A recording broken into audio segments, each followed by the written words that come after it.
Salut à tous, on est de retour pour une nouvelle vidéo. On va évoquer l'actualité mercato du Paris Saint-Germain, toutes les dernières infos. Nono est avec nous. Salut Nono. Salut Sacha. Alors Nono, on commence avec une mauvaise nouvelle. Le transfert de Kang In Lee serait au point mort. Majorque réclame 22 millions d'euros, mais le Paris Saint-Germain refuse d'aller au-dessus de 15 millions d'euros. Alors sachant que le Paris Saint-Germain a dépensé des 25 millions pour Solaire, 25 millions pour Fabien Ruiz, alors que ces joueurs-là ne sont même plus désirés au Paris Saint-Germain, est-ce que le PSG doit faire l'effort de mettre 7 millions d'euros de plus, ou est-ce que le PSG a raison de ne pas aller au-delà de 15 millions? Je vais te dire, ils se sont tellement de fois trompés que maintenant ils hésitent. Bon, ce Coréen, moi j'aurais fait l'effort, je te dis franchement, on a tellement pris des truffes hors de prix que là, je pense que ça valait le coup quand même de tenter le coup. Alors apparemment, ce qui est marrant, c'est qu'il avait déjà passé la visite médicale avec le Paris Saint-Germain, mais il n'avait pas signé son contrat. Donc maintenant, on verra ce qui se passera. Paris peut-être peut changer d'avis, mais pour l'instant, voilà, c'est dans les mains de Majorque. Soit Majorque baisse un petit peu son prix, ou soit le Paris Saint-Germain va devoir aller le chercher. Mais je ne pense pas que le PSG est prêt à mettre 22 millions d'euros. Il va falloir que Majorque baisse son offre. Sinon, le Paris Saint-Germain n'ira pas sur Kang In Lee. Mais Paris, quand même, surveille toujours les négociations. En ce qui concerne Luis Enrique, Nono, Luis Enrique est enfin à Paris. Il est de passage à Paris depuis aujourd'hui. Luis Enrique a été aperçu à Poissy, dans les murs du nouveau centre d'entraînement du Paris Saint-Germain. Il a profité de son passage à Paris pour échanger avec la direction du club et se faire une idée de ce qui va l'attendre dans les prochaines semaines. Donc voilà, Luis Enrique est à Paris. Nono, il va signer son contrat normalement début de semaine prochaine. Lucho de son surnom, est enfin à Paris et va signer son contrat de 2 ans plus une année en option. Luis Enrique, nouveau entraîneur du Paris Saint-Germain. Nono, bonne nouvelle, mauvaise nouvelle, moyenne nouvelle. Moi, très clairement, je vais donner mon avis très clair et très précis. Je n'en attends rien et je ne me fais plus d'illusions sur les coachs du Paris Saint-Germain, qu'ils soient connus ou qu'ils ne soient pas connus, qu'il ait un CV ou qu'il n'ait pas de CV.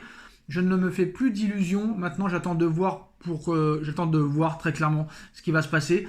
Mais il ne faudra pas faire l'erreur qu'on a fait avec Galtier, Pochettino, Tourelle, Emery, Laurent Blanc. Il ne faudra pas juger Luis Enrique au mois de septembre, au mois d'octobre, au mois de novembre. Il faudra le juger sur une saison complète. Très clairement, qu'est-ce que tu penses de l'arrivée de Luis Enrique au Paris Saint-Germain en tant qu'entraîneur, qui quand même, il faut le préciser, Nono, a un CV contrairement à ses prédécesseurs. Déjà, c'est la classe au-dessus de Galtier, ça on peut pas le nier. Maintenant, c'est toujours le même problème. L'histoire du coach au PSG, si on le laisse travailler, ça peut faire des résultats. Si on le laisse faire ce qu'il veut, ça peut faire des résultats. Moi, sa philosophie me plaît. On risque de voir du très très beau football. C'est un entraîneur qui a du caractère. C'est un entraîneur qui n'a pas peur. Donc voilà, il suffit simplement de le laisser travailler. Maintenant, point d'interrogation, est-ce qu'on va le laisser faire ce qu'il veut? Non, quand je disais pas la même erreur, c'est que Galtier, on a vu du jeu au début, après c'était terminé. Pochettino, les premiers matchs, on a vu du jeu, c'était terminé. Tourelle, les 6 premiers mois, on a vu du jeu, c'était terminé. Et à l'arrivée, ça s'est toujours mal fini. C'est ça qu'il faut être clair. Il faut juger sur une saison complète, très clairement. Oui, mais je vais te reprendre un peu. Galtier, on a vu du jeu. Galtier, il n'a jamais montré sa patte.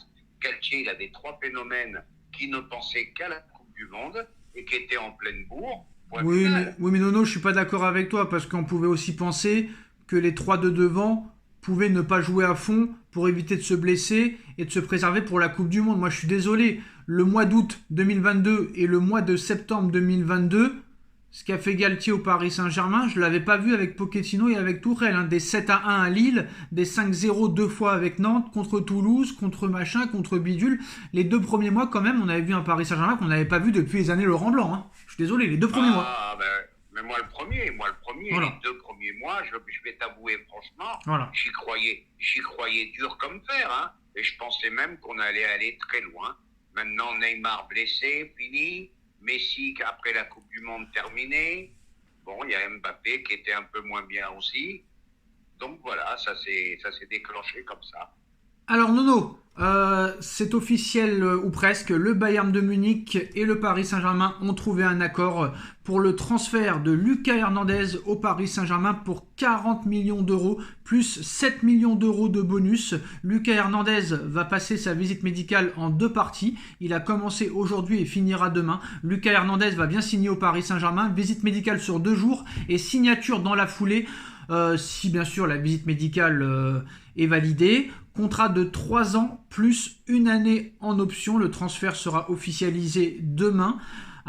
Quand même un salaire de 19 millions d'euros par an, Nono. Mais attention, le Bayern de Munich, dans le contrat proposé à Lucas Hernandez, lui proposait plus de 20 millions d'euros par an.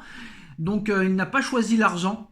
D'après Bild, il aurait choisi vraiment le projet du Paris Saint-Germain. Encore, est-ce qu'il y a vraiment un projet? Je ne sais pas ce qu'on lui a promis, ce qu'on lui a vanté, mais voilà.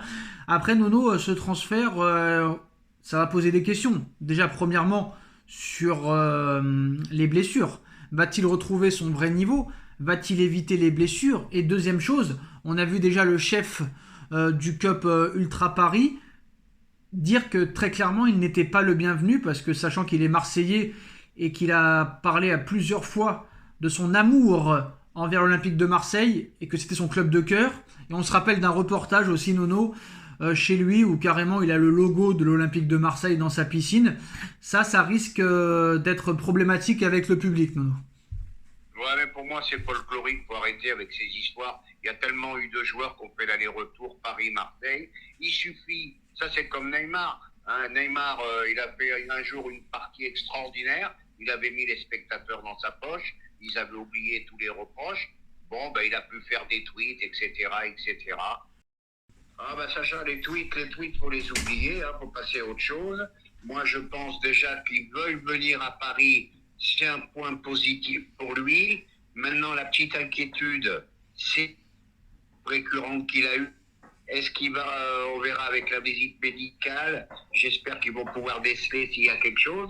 S'il n'y a rien, c'est un bon renfort. Un défenseur de grande classe, international, avec une niaque pas possible. Ça peut faire beaucoup de bien au club. Et le PSG qu'il l'achète à 40 millions d'euros alors que le Bayern initialement le voulait à 65. Est-ce que ça veut dire que le Bayern veut s'en débarrasser et qu'il n'est plus au niveau aux yeux du Bayern? Ou est-ce que le Bayern était dans l'obligation de le vendre à 1 an de la fin de son contrat? Je pense que le Bayern était dans l'obligation de le vendre. Ils lui ont proposé une prolongation, il ne l'a pas voulu. Donc 40 millions, c'est bon, pour une fois, c'est un prix, ça les vaut, on va dire. Alors, des nouvelles aussi sur le transfert de Kang In Lee. On disait que ça avançait pas trop. Les dernières informations de Matteo Moretto disent que maintenant Kang est prêt, très proche de signer au Paris Saint-Germain. Donc on verra ce qui se passera dans ce dossier. Nono, les dernières informations sur le dossier Kylian Mbappé. Réunion clé demain entre Mbappé, le Paris Saint-Germain et son clan. Ça va être une journée décisive toute la journée. La reprise approche, même si on ne sait pas très clairement quand ça va reprendre officiellement. Mais voilà, demain il y aura une réunion clé entre les dirigeants parisiens et Kylian Mbappé. Donc c'est très clair. Il y a deux conditions. C'est très clair, Nono. Il y a deux conditions demain dans cette réunion entre Kylian Mbappé et le Paris Saint-Germain. C'est soit il prolonge et après il peut y avoir une clause dans son contrat qui lui permet d'avoir un bon de sortie pour partir l'été prochain. Ça pourrait être une prolongation jusqu'en 2026 ou 2025. Ou soit, très clairement, ou Mbappé prolonge, ou le club lui demandera de partir. Dans ce cas, le Real Madrid pourrait faire officiellement son offre. Donc rencontre clé demain entre le PSG et Mbappé. Une option prend de l'ampleur, contentant toutes les parties, celle d'une prolongation de 2-3 ans avec la permission de partir l'été prochain, ou une réunion aussi qui pourrait avoir lieu soit en lui expliquant que soit tu prolonges, soit le club lui demandera de partir. Qu'est-ce qui va se passer demain dans cette réunion clé, Nono? Il peut tout se passer. Moi, je pense, alors, premièrement, s'il signe une prolongation au PSG avec une promesse qu'il peut partir la saison prochaine, donc ça voudra dire que il aide le PSG, ça veut dire qu'il partira pas libre, et ça veut dire que le Real Madrid sera obligé d'envoyer 250, peut-être même plus. Voilà, on en saura plus demain. Et puis maintenant, s'il veut pas prolonger, ben écoute, il partira libre. Hein. C'est l'un, ça sera l'un ou ça sera l'autre. Mais je pense qu'il va se mettre d'accord avec. Il peut pas partir libre. Ça serait pas bon pour son image. Alors par contre, ce qui est intéressant, c'est que je pense que s'il accepte de prolonger, excusez-moi, il faut absolument qu'il mette la clause dans son contrat parce que les promesses n'engagent que ceux qui y croient. Donc s'il veut vraiment un bon de sortie pour l'année prochaine, il va falloir qu'il soit bien stipulé dans le contrat. Mais c'est vrai que cette option-là pourrait arranger toutes les parties. Hein. Eh ben, ça arrange tous les deux parties. Voilà, tu prolonges avec une promesse écrite comme quoi tu peux partir la saison d'après. Bon, ben voilà, ça veut dire que tout le monde sauve la passe. Lui, il sauve aussi la passe parce que partir libre de Paris, ça serait pas bon du tout pour son image. Et un qui risque de manger la banane encore, c'est Pérez. Parce que j'avais l'impression que Pérez, il n'était pas pressé pour faire quelque chose cet été. Donc, quoi qu'il arrive, il faudra qu'il envoie la ferraille. Alors, je ne sais pas ce que ça veut dire, mais Kylian Mbappé a partagé en story Instagram le calendrier de la nouvelle saison à venir. Est-ce que ça veut dire quelque chose? Je ne sais pas. Le PSG commencera contre Lorient, Toulouse et Lens. Est-ce que ça veut dire encore une fois qu'il restera la saison prochaine? Sachant que PSG Community est clair, net et précis pour expliquer que très clairement son transfert au Real Madrid se fera quoi qu'il en soit cet été. Ah, mais je vais te dire, vu cette information, je ne serais pas surpris d'apprendre dans les prochains jours que Pérez fait une très grosse offre au PSG. C'est obligé que Pérez fasse une grosse somme. Il peut pas rester sans remplacer Benzema, ce n'est pas possible. C'est inconcevable. Non seulement ça, et en plus, attention, il y a Liverpool qui commence à se réveiller aussi. Ouais, mais Liverpool ne joue pas la Ligue des Champions. Il faut que Mbappé joue un minimum la Ligue des Champions quand même, je pense. Un minimum. Oui, mais Liverpool, par contre, peut la jouer la saison prochaine. Ah non, la saison prochaine, Liverpool ne joue pas la Ligue des Champions. Enfin, la saison d'après, pardon. Ah ouais, mais Mbappé va pas attendre 2025 pour jouer la Ligue des Champions. C'est un joueur qui doit jouer la Ligue des Champions tous les ans. Il peut pas se contenter de ne pas jouer la Ligue des Champions l'année prochaine. Donc Liverpool, pour moi, n'est pas un candidat sérieux. Ce sera le Real ou une prolongation de contrat, mais moi, je pense qu'il ira au Real cet été. Je pense qu'il y a des choses très clairement qui nous font penser qu'il ira au Real. Pour moi, c'est sûr et certain. Là, il fait le cinéma en disant que voilà, il est impliqué, machin et tout. Pour moi, je suis sûr et certain qu'il ira au Real cet été. Je ne sais pas pourquoi, c'est une intime conviction. Et je ne peux pas penser que Pérez fasse une saison sans remplaçant de Benzema. Pour moi, c'est inconcevable. Inconcevable. Et sachant que tous les grands attaquants, à part Mbappé, n'iront pas au Real. Donc pour moi, c'est ça l'argument. Pour moi, c'est ça.